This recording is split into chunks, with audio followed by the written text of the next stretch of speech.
사랑하는 여러분, 우리가 살고 있는 이 시대는 사실상 역사상 그 유례가 없을 정도로 어느 때보다도 수많은 이 말들이 쏟아지는 시대가 아닌가라는 생각을 해봅니다.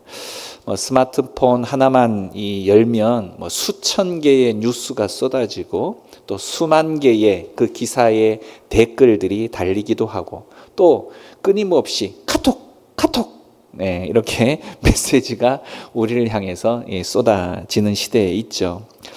자, 그런데 아이러니하게도 말이 많아질수록 진짜 듣고 싶고 들어야 하고 필요한 말들이 줄어들고 있다라는 겁니다.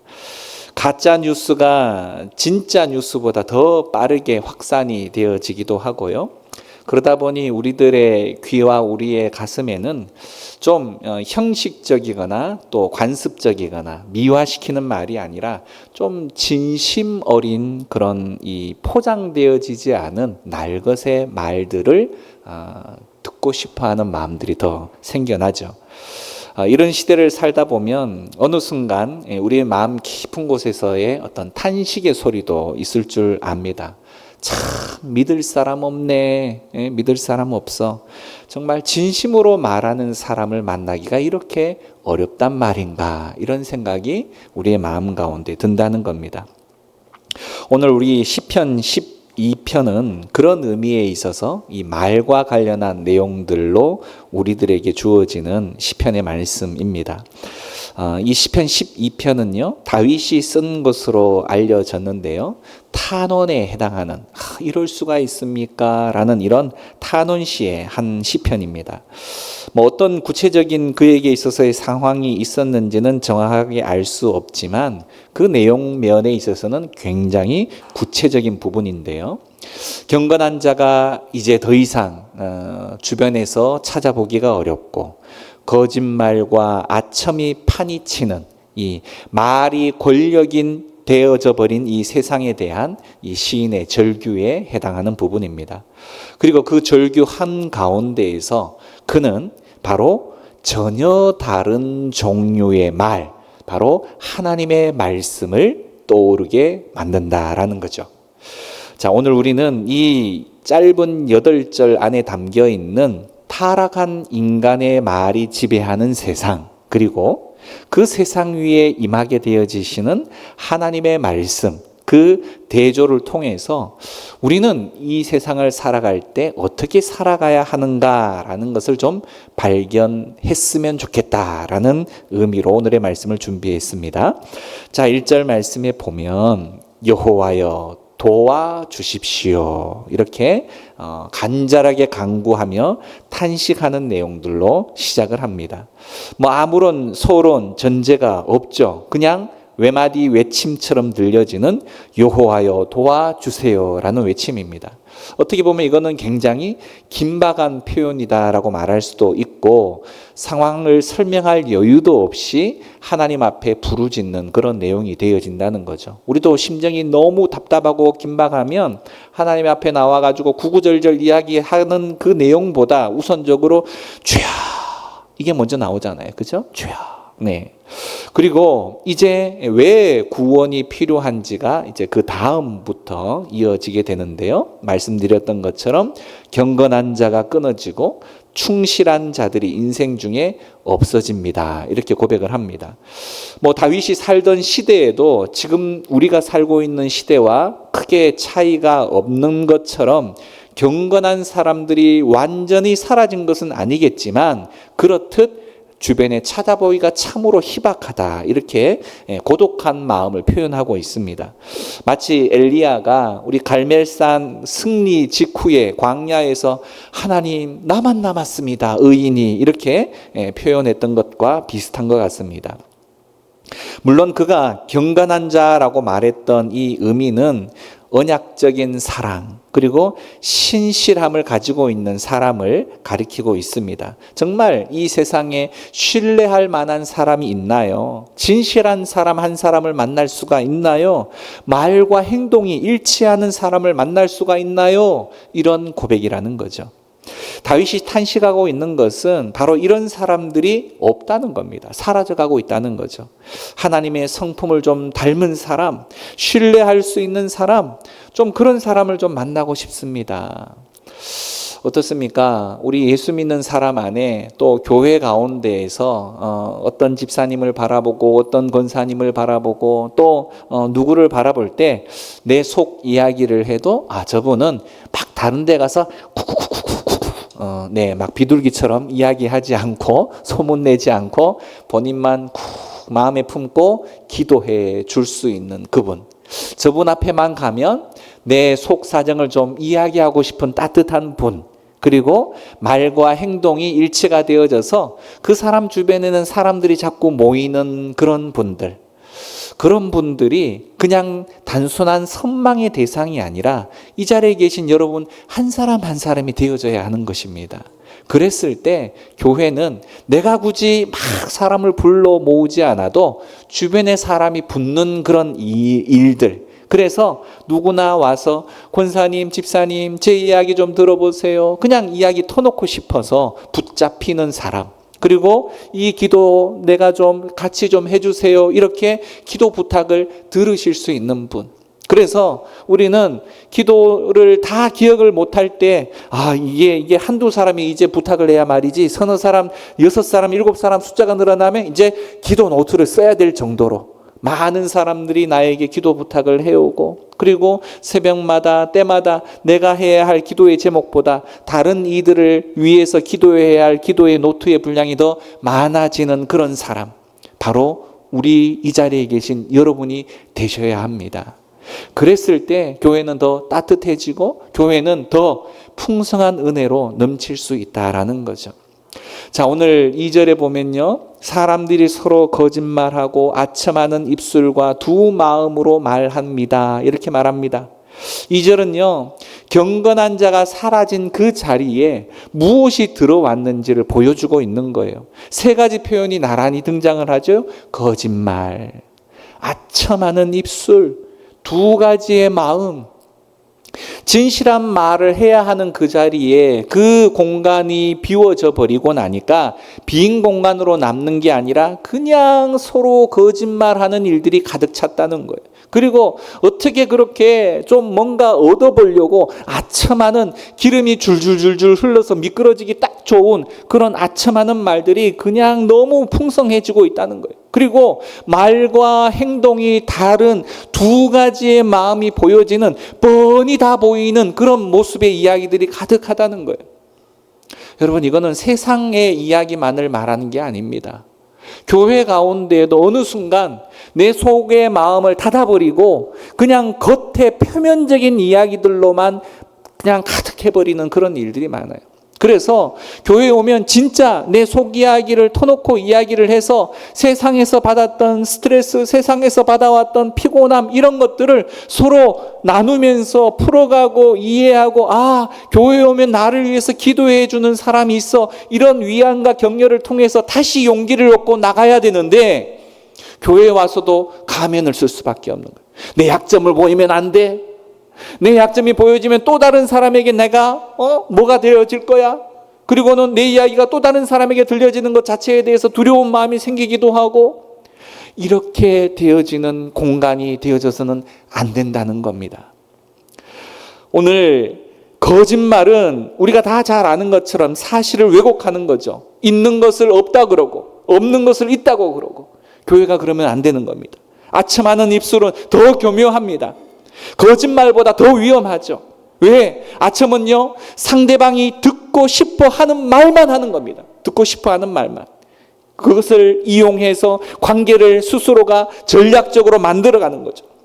상대방에게 유익을 주기 위해서 하는 말이 아니라 결과론적으로는 나의 이익을 취득하기 위해서 그렇게 좋은 말을 하려고 하는 것입니다. 그래서요, 아첨은요, 친절의 얼굴은 하고 있지만 그 안에 너무나 정확한 계산이 도사리고 있다라는 겁니다. 그리고 가장 무서운 표현이 두 가지, 두 마음입니다. 이것은요, 원어적으로 표현해 보면 심장이 두 개인 상태를 말하는 거예요. 여러분, 심장이 두 개. 그냥 겉보기에는 와, 심장 2개 있으면 뭐 건강도 하고 엄청 좋겠네, 이렇게 이야기할 수 있지만 결국 입술로 말하는 것과 마음속으로 생각하는 것이 전혀 다른 상태를 말하는 겁니다. 겉과 속이 다른 것, 바로 언어의 이중성이죠. 이것이 바로 오늘 우리 시대에 우리가 사용하는 말의 타락의 현상입니다. 언어의 타락의 현상이에요. 말과 마음이 분리되어져 버리고 말았다는 겁니다.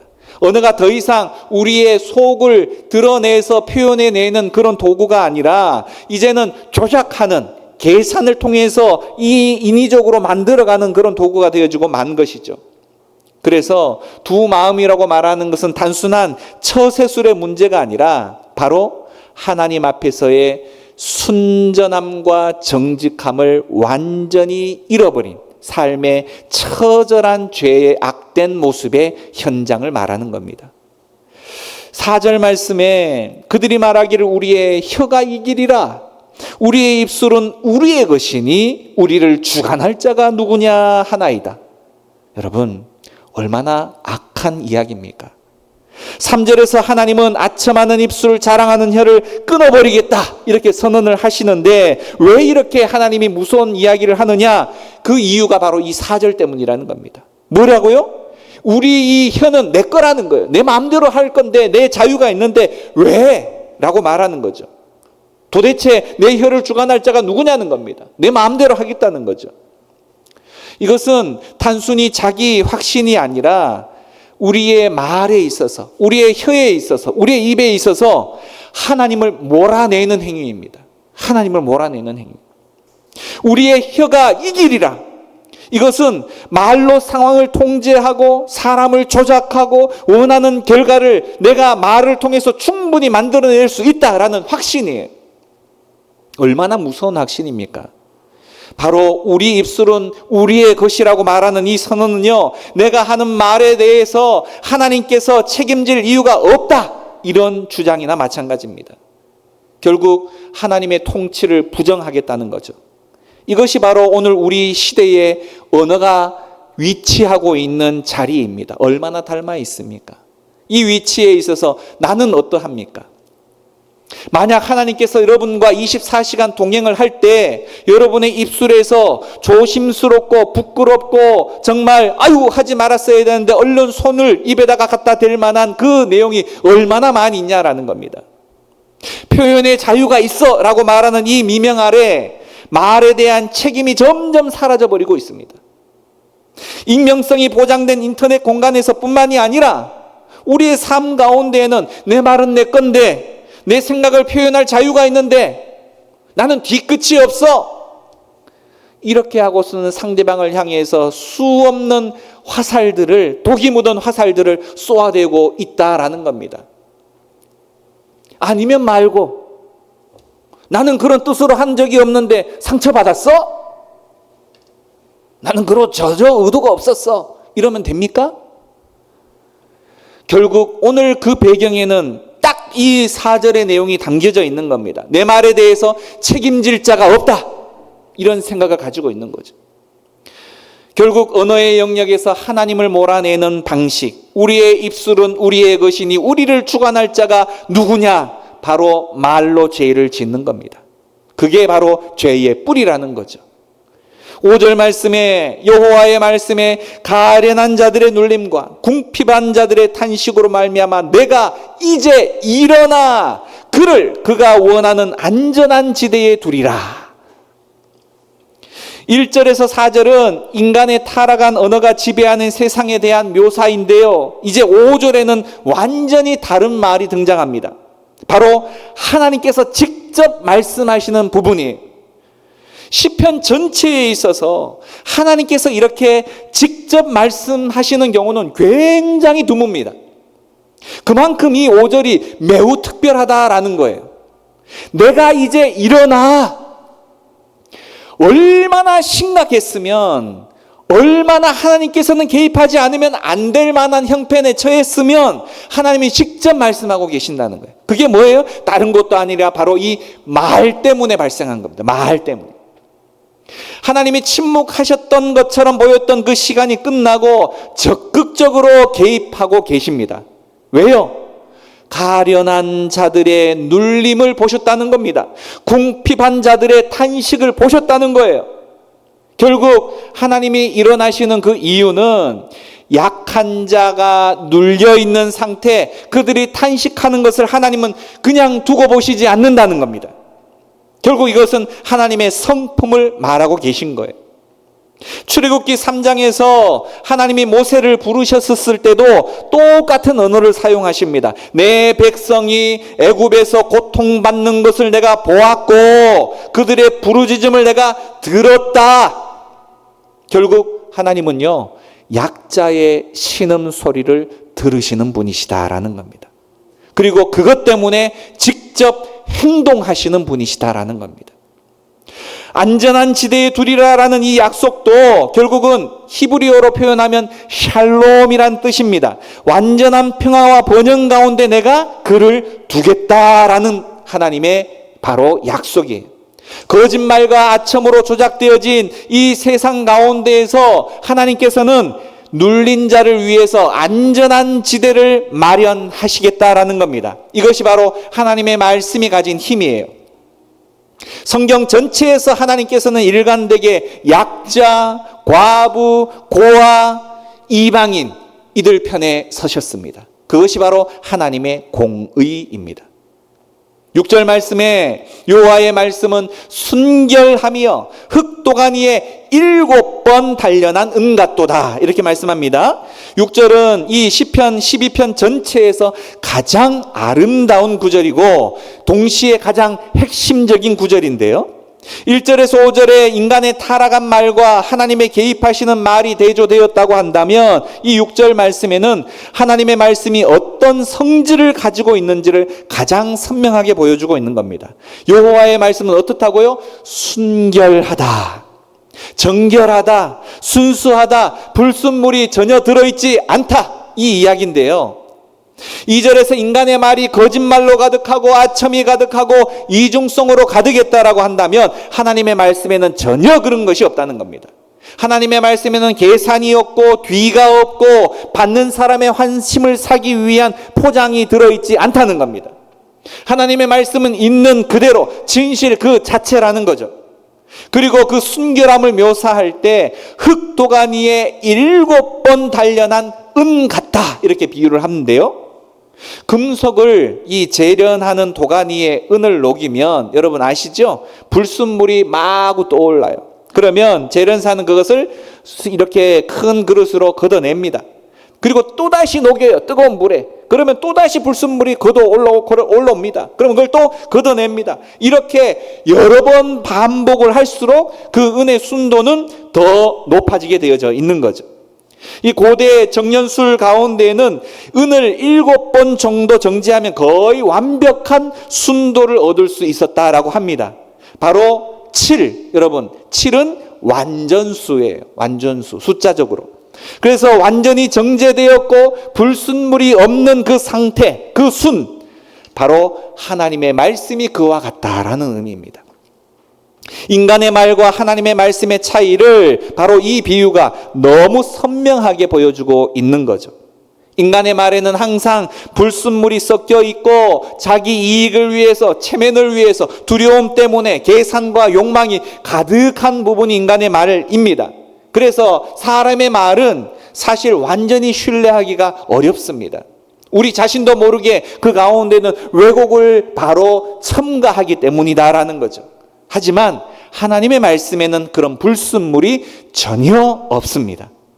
하나님은 두려울 것이 없으시고 이익을 계산할 필요가 없으시고 체면을 스스로가 세울 필요가 없기 때문입니다. 따라서 그분의 말씀은 온전히 순수하시다라는 거죠. 이것이 바로 우리가 하나님의 말씀 성경을 붙들어야 할 이유가 되는 겁니다. 12편 7절과 8절에 여호와여 그들을 지키사 이 세대로부터 영원까지 보존하시리이다. 비열함이 인생 중에 높임을 받는 때에 악인들이 곳곳에서 날뛰는도다 이렇게 말합니다.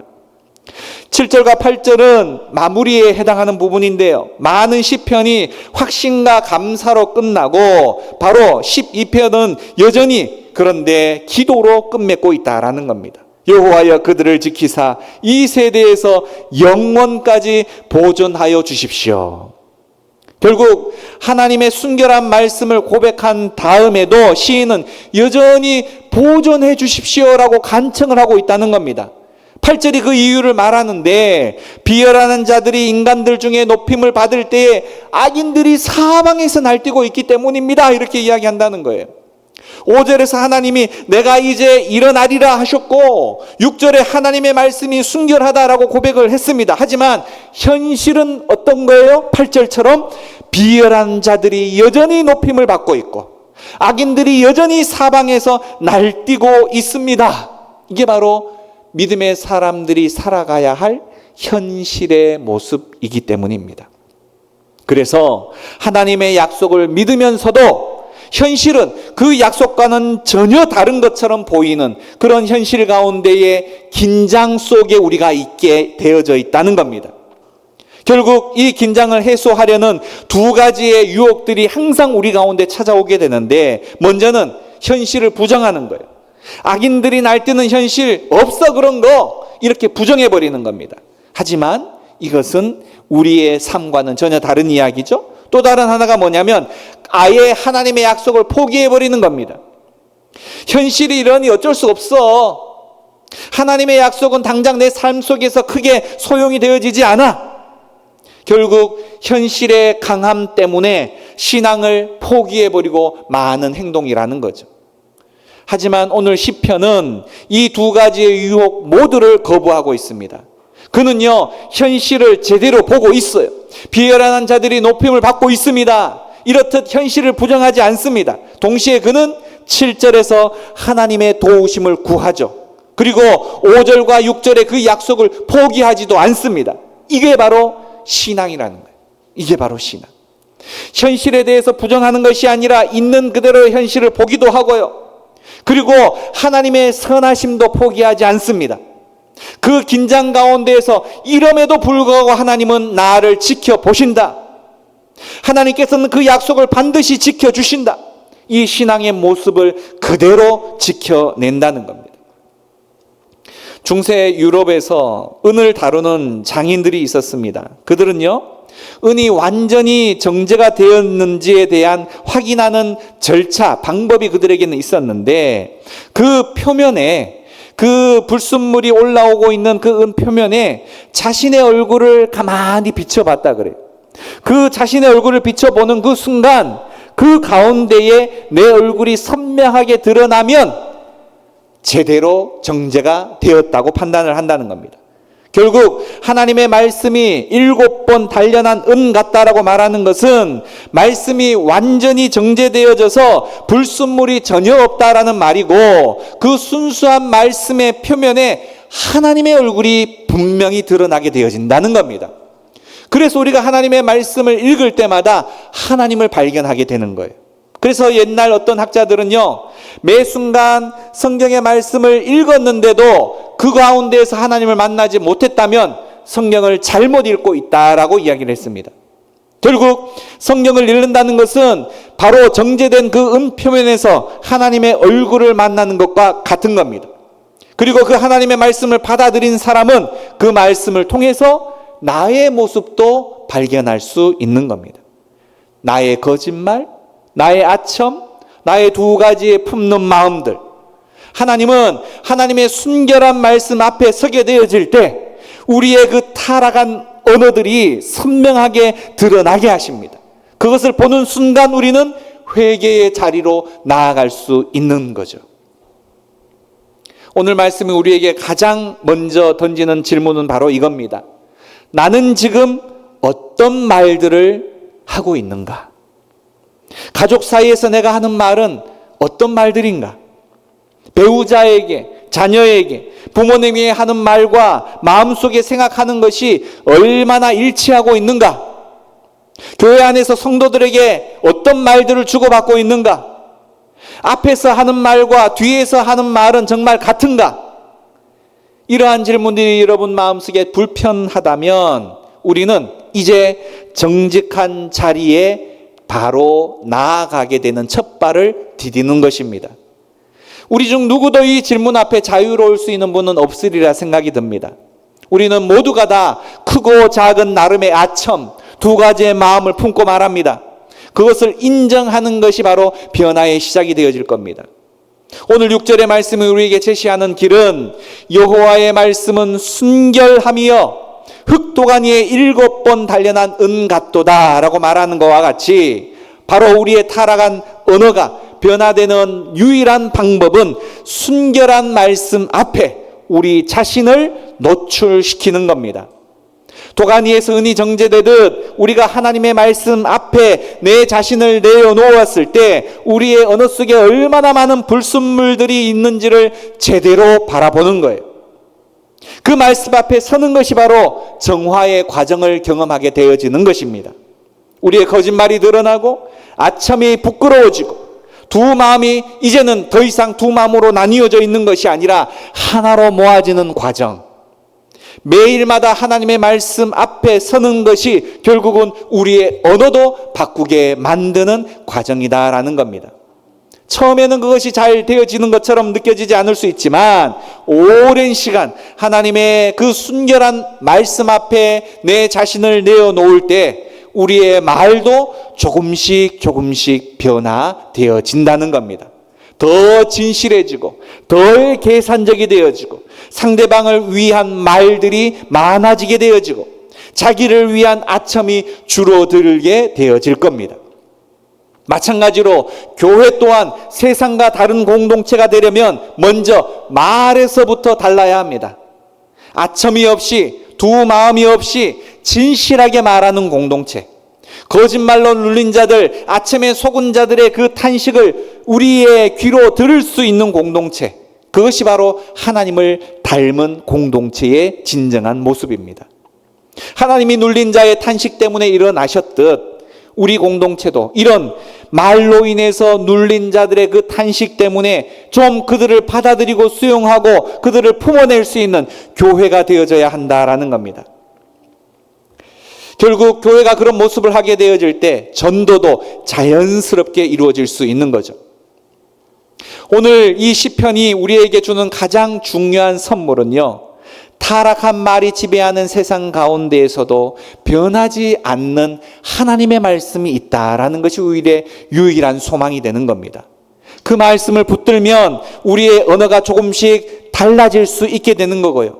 거짓말이 진실로, 아첨이 진심으로, 두 마음이 하나의 마음으로 되어질 수 있다는 그 소망, 그리고 말이 무너진 이 세상 한가운데에 다른 종류의 말을 하는 사람이 생겨나기 시작했다라는 겁니다. 그게 바로 구별된 그리스도인의 진정한 삶이라는 거죠.